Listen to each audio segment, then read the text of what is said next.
kind of see it work out that way? Yeah, if as long as we're both win, that's great. Yeah, that would be a a terrific game. Coach Green's going to do a good job at Georgia, and um, you know, uh, right now I'm more worried about Akron because that's who we play first. How did Mark Fox's son impact your team?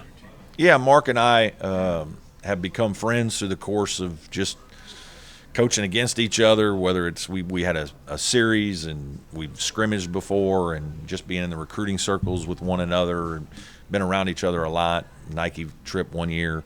And so, just become friends. And he said a couple years ago that his son wanted to coach and that, he was going to look at some schools of some guys that he liked their programs and try to see if he could go there as a walk-on. And so we just kind of talked it out through the course of last year, and Parker came over on a visit with his wife Cindy and had a really good experience, and so it's been fun to have him around.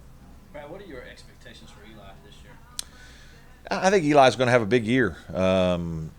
He's motivated. I was proud of the improvements that he made last year. I think he took drastic steps forward, not just in points and rebounds and things of that nature that are easy to see, but I thought he was a real key to our defense. I thought his ability to protect our basket, to play without fouling, to be more consistent in our system and our schemes. As a younger player, as a sophomore, he used to go rogue on us a few times, and a lot of times that would result in bad plays and fouling. And so just to get him to kind of get his energy level in the right place and to kind of teach him the value of understanding the game mentally a little bit better has helped him tremendously. He's really bought into that, and so now that's hopefully spearheading him to want to continue to be an excellent defender. And I think that's what makes him such a valuable player. He's a big guy, but there's a lot of big guys in our league, and there's guys that are bigger. But he does move really well, and he's got long arms, and so he can guard ball screen coverages a couple different ways. He can protect your basket. He rebounds well. So he's a talented guy, and I'm hopeful that he's going to have a big year. I know he's worked hard to have one. He can get to the free throw line so often, and he improved 14 percentage points at Yep. the free throw line last year. Is Yep. that something he's worked really hard Yeah, on? he has, and he's continued to work on his free throw shooting and shooting in general. We spent a lot of time with him in the spring and summer to just continue to build his shooting stroke, because we know he needs that if he wants to play beyond college and be successful. And he's not shooting threes or anything like that very often, but he is expanded his game, and he's going to shoot a few more perimeter shots occasionally. He's worked hard at his free throw, and that's important to him. And he's shown the proper work, put in the proper time for work, and made adjustments that we've talked about, and he's hungry to improve. Brad, you're sitting here talking to us about a team that's got 4 seniors back. I'm guessing maybe in late March or early April, that wasn't necessarily the guarantee. Yeah. How critical is that time period now? Because I'm sure a lot of these guys are playing like, I've been in college 4 years. Maybe it's time to go back. It's really you're in a hard place as a coach, and everything is at in the advantage of the student athlete versus the program. And as a coach, you want what's best for your players. You want to help them. You want to give them the best information. And then I always try to give them some space and let them make whatever decision their family they feels best.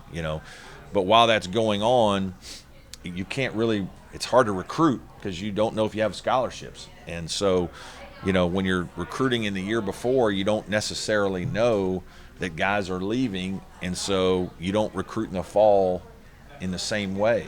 And so a lot of it's a surprise. The David Scarr situation was a complete surprise that he was leaving, and then a complete surprise that he came back. So that was kind of a unique deal. We kind of had some inkling that Shelton might think about it, not a lot, but a little. Marquise was a little the same, but to be honest with you, we kind of thought those guys would probably both be back, and then all of a sudden you don't know. And obviously it would have drastically changed our team. And so it's, unbelievably significant that those guys come back. I mean, it changes your team completely.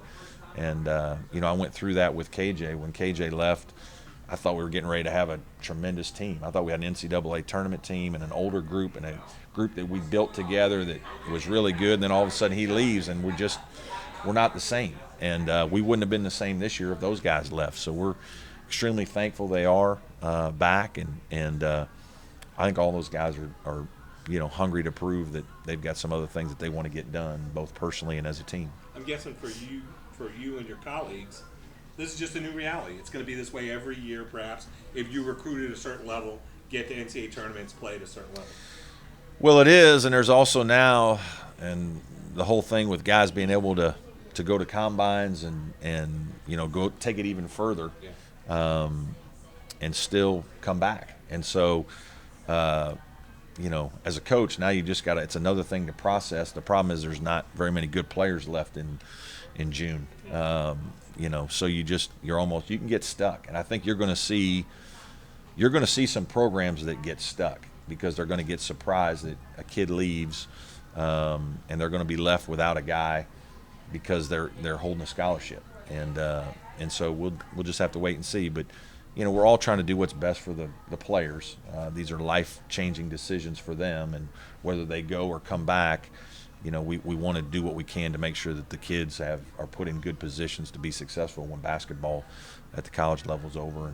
And the interesting thing with our guys is they had their degrees. So that was the thing that was always made it a little more tenuous for me, and that I always was worried that, hey, these kids grow up and there aren't a lot of them thinking about master's degrees. They're thinking about get my college degree, get to an NCAA tournament, play in the tournament, have a good experience, then what's next? And so these, Marquise and Shelton especially, were two guys that, have kind of done all that. And so now it's like, do they really want to come back? And the thing I think that you've seen in football and basketball with kids coming back, I think it speaks to Clemson. And I think it speaks to the experience that kids are having at Clemson, not just on the court or on the football field, but in the classroom, socially, hanging around campus. I think kids have a good experience. I think it's a great place to go to school, and you're seeing that that's part of the reason why kids are coming back. Right on the other side of that, with today's college basketball landscape and the transfers that go on with all the underclassmen, you have the upperclassmen to deal with going into the NBA, and then the underclassmen now doing transfers. It seems like you're having to re-recruit these kids a lot. There is a lot of that. There's a lot of that. It's and again, we're trying to do things for the student athlete, and I'm okay with kids transferring. When I was a young coach, I didn't understand it, but now the amount of time that we're demanding of student athletes, we used to not have summer access, and so kids could kind of have the summer and do some things on their own and all that. Now we have them, and we have them 4 hours a week for basketball, 4 hours for weightlifting. Guys they're here for 8 weeks. When you start thinking about all the time and effort that these kids put into the requirements that come with being a scholarship athlete, whether it's basketball, football, or any sport, there should be some chances to leave and go elsewhere and play. If you're playing 6, 8, 9 minutes in a basketball game and you become a junior and you think you should play 28 minutes because of what you've done the last 2 years and working, and you're not sure it's going to happen, that's when it happens. And I think as coaches, there are times you could trick a kid into staying because you could tell them things that probably aren't true, and you could keep them there. Sure, you're going to play 28, 30 minutes. I know you are. And then they come and stay, and they don't, But that's not good for anybody, and it's not good for your team.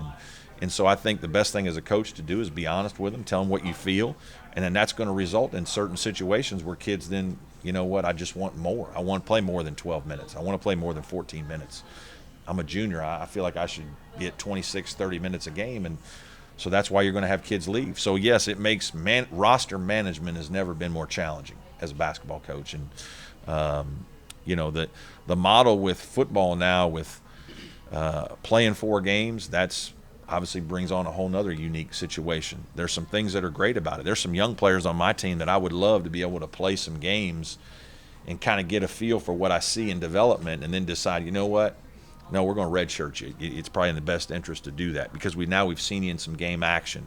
But now you never know, are kids going to leave, and does that force a kid to leave? But so roster management has become extremely difficult in college sports now. Coach speaking of redshirting, do you hope to be able to redshirt Trey Jamison, or do you think he can help you this season? Yeah, it's going to be a hard one. He's recovering from knee surgery, still has not done really any kind of up and down action. The only thing he's really done is a little bit of light skill work on a basket with a coach, and so there's no question he's falling behind. So that's a real option. I think we're just going to have to see over the next month to 6 weeks what does it look like in terms of how quickly he's progressing. We like what he's doing. With kids that size, I mean, he's a big man. He is 6'10" and 250 plus pounds, and so you've kind of got to err on the side of caution when you're dealing with knees and ankles and those things. And so I think we're really trying to do that. But I think the next month will really kind of dictate that decision. You mentioned Skara being a surprise. How did that whole thing sort of shake out?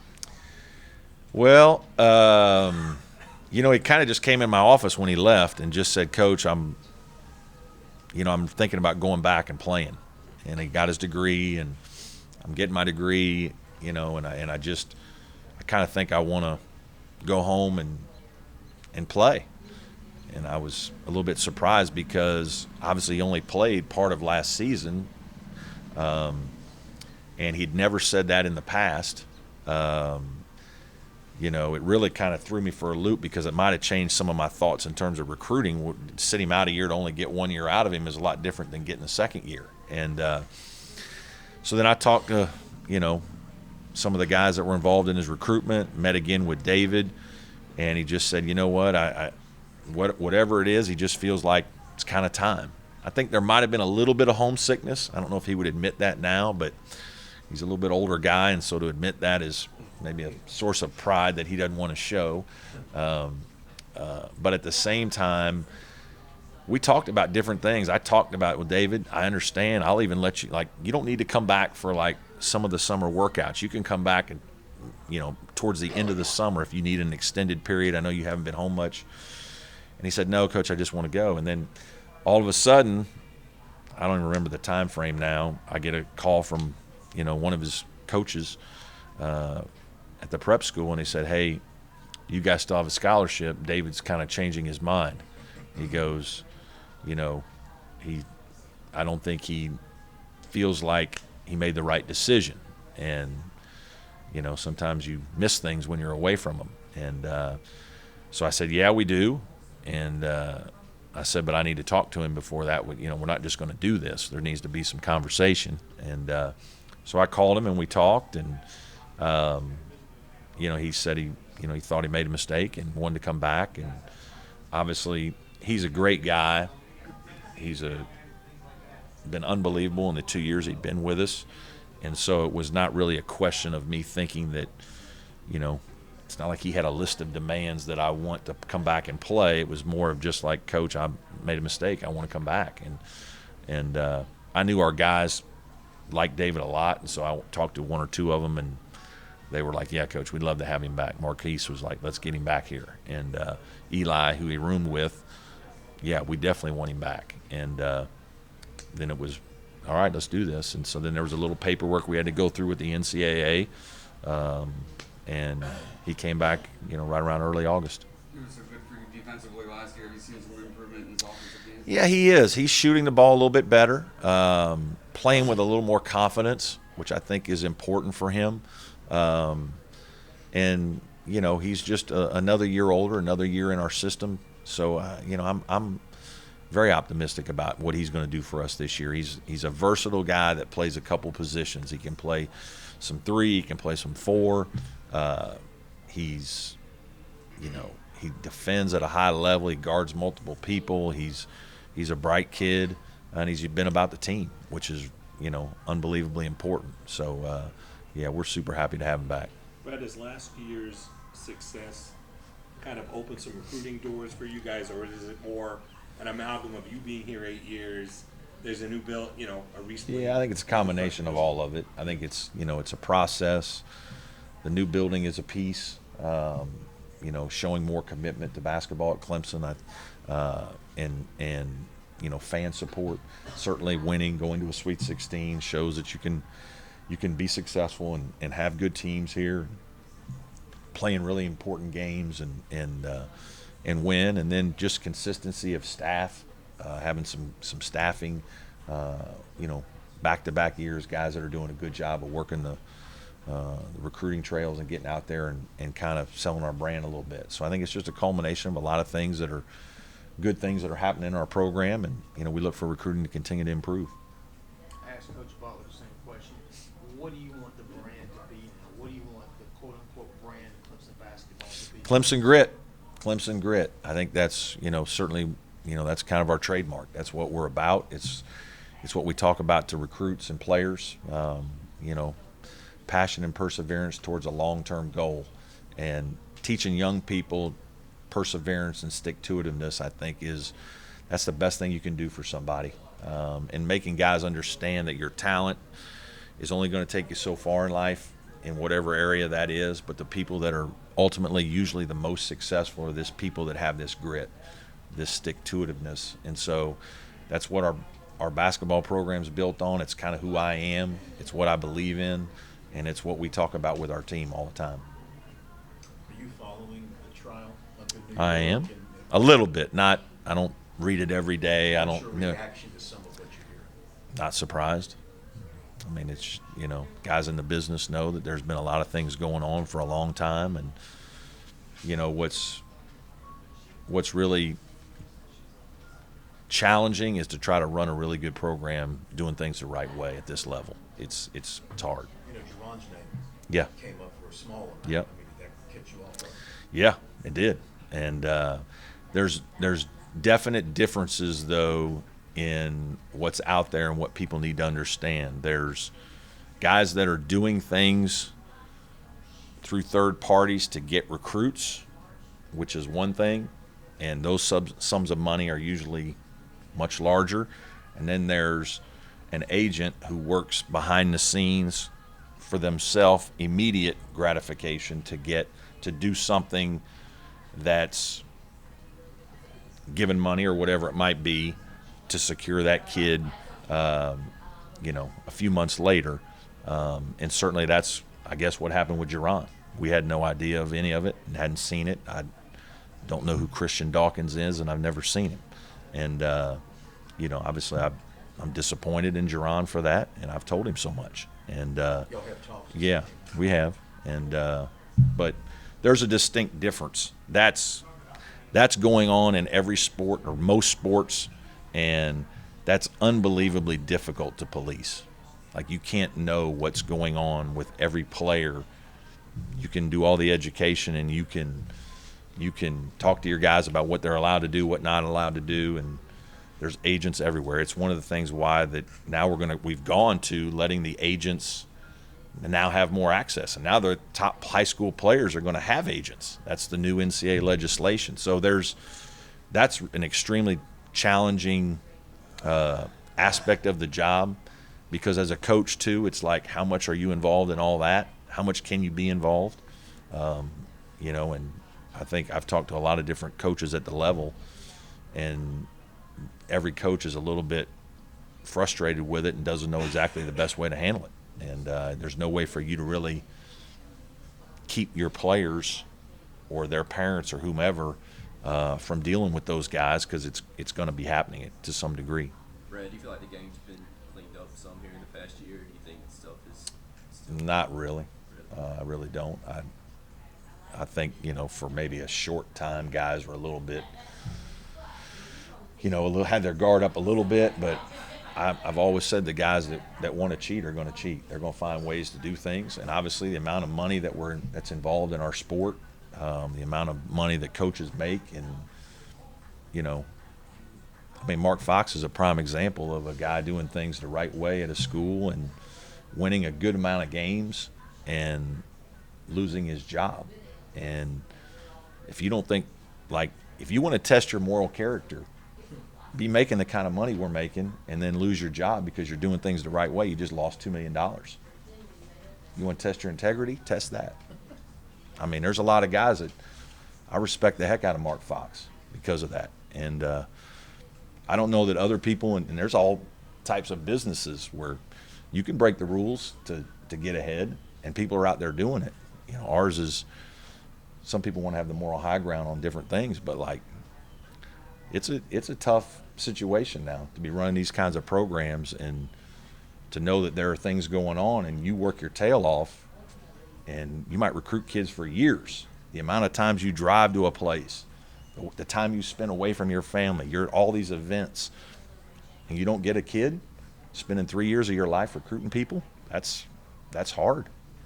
It's really hard. And it didn't come down to like anything that you can control. It's hard. And then you play against guys like that, you see them in another jersey. Tough situation.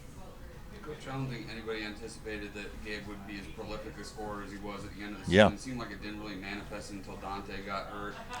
Did you get a glimpse of that this time of year last year? And is there always Well, we always thought Gabe was a guy that could string shots together. I mean, he just absolutely could do that. There were certain games when you have a player of Dante's ability, he's going to have the ball in his hands X amount of times and make plays on his own. And so naturally there's going to be a few less touches. You know, when we took that much scoring, and not just scoring, but passing the ball in his hands, that much goes, you know, leaves when he gets injured. Now the ball's going to be in another guy's hands X amount of time. And so now Gabe naturally got more touches. And, you know, he did an unbelievable job of stepping up to the challenge, taking big shots, making them, playing with confidence. And, you know, that's why I'm really proud of Gabe. His development, you know, is something that you could readily see throughout his career, but you even saw it throughout his senior year. We've got time for one more if anyone has one. All good? Thank you, Coach.